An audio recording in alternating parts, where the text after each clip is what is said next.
There's the two kinds of Dharma practice. The Dharma practice that you are familiar in the books, what you read. In the books, what actually you read and what you hear from the teachers explaining. That is the beginning of the Dhamma practice again.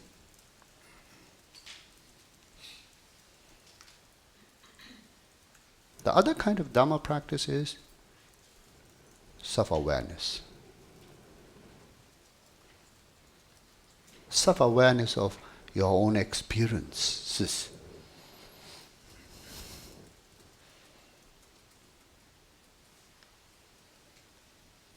Self-awareness of what is taking place within in one's own life and one's own mind. It's not like just you contemplate and then it becomes clear to you right away. It's a koan. Koan is not supposed to be a koan if it just comes clear to you just as it is presented to you. Koan is to be koan. You need to sit with the koan and contemplate. Contemplate from all angles. And even if you thought you have contemplated from all angles over and over and over and over, do it continuously so till you have a breakthrough. Without that kind of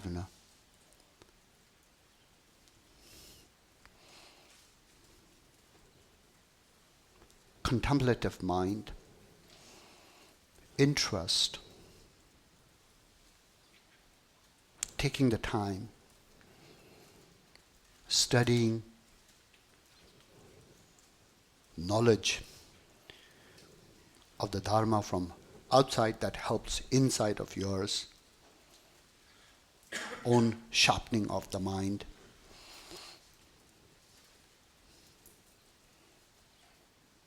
Traditional but innovative to apply to your own experience.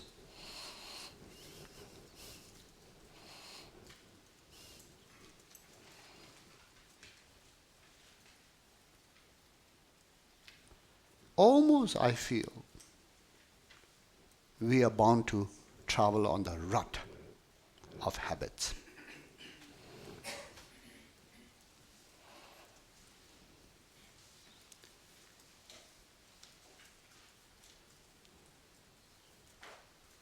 And the one's rut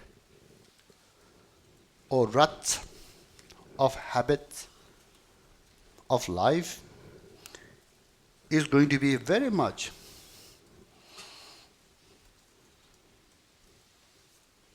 based on the confusions of the world.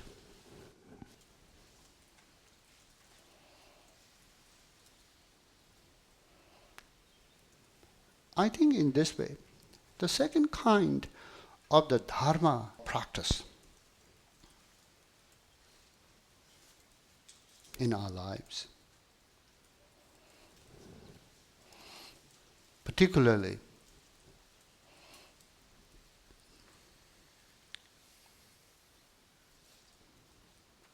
taking the loving kindness practice or the teachings, taking the compassionate practice and the teachings, taking the practice of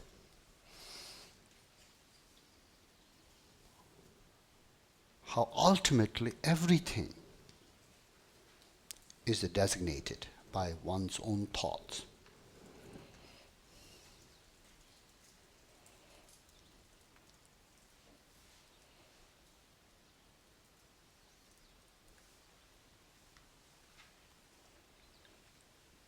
how ultimately, therefore, the reality that we actually live in is projection of our own thoughts. Though valid, I'm not saying they are not valid in the relative world. But ultimately speaking, there's no some truth outside of one's own mind. There's no some true validation of how things are outside of one's own thought process.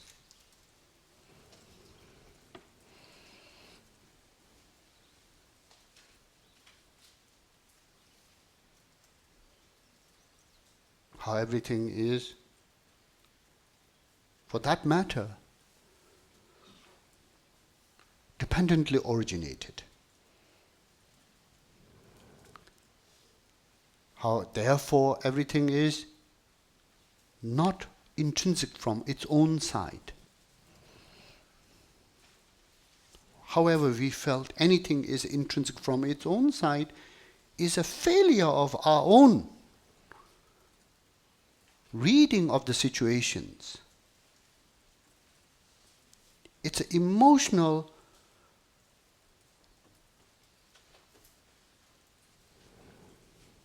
and it is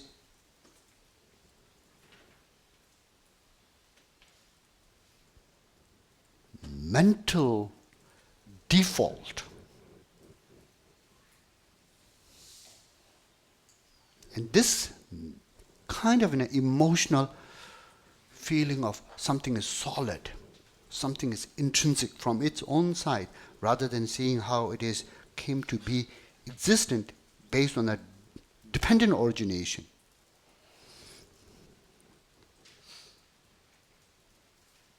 And how that is mental default and the emotional state of feeling of something being real and solid from its own side, how they are two connected. They go hand in hand.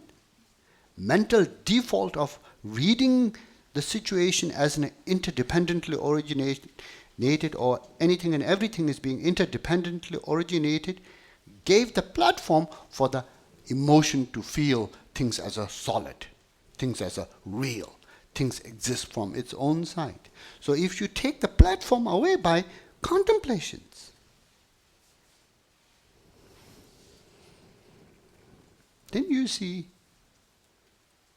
actually the emotion is baseless. Emotion is somewhat of an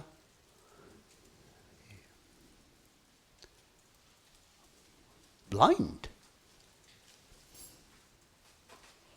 Without that mental default of reading the situations incorrectly. So, taking those concepts and the teachings, now we could try to practice them very traditionally, which I actually suggest everyone to do in the beginning, because as an artist, for example, as any trade, you have to train yourself in a tradition first. Then you could actually be innovative, you could be creative, you could actually leap forward in your own kind of like a personal journey of that. Without having some kind of a time spent to learn the tradition of how to even sit with one's mind and contemplate and give the space in one's mind to have some different questions, different doubts, or different curiosities to arise and address them in a traditional manner. One cannot launch on in the very kind of a creative way of contemplating and meditating upon things, especially in the interdependent origination and emptiness.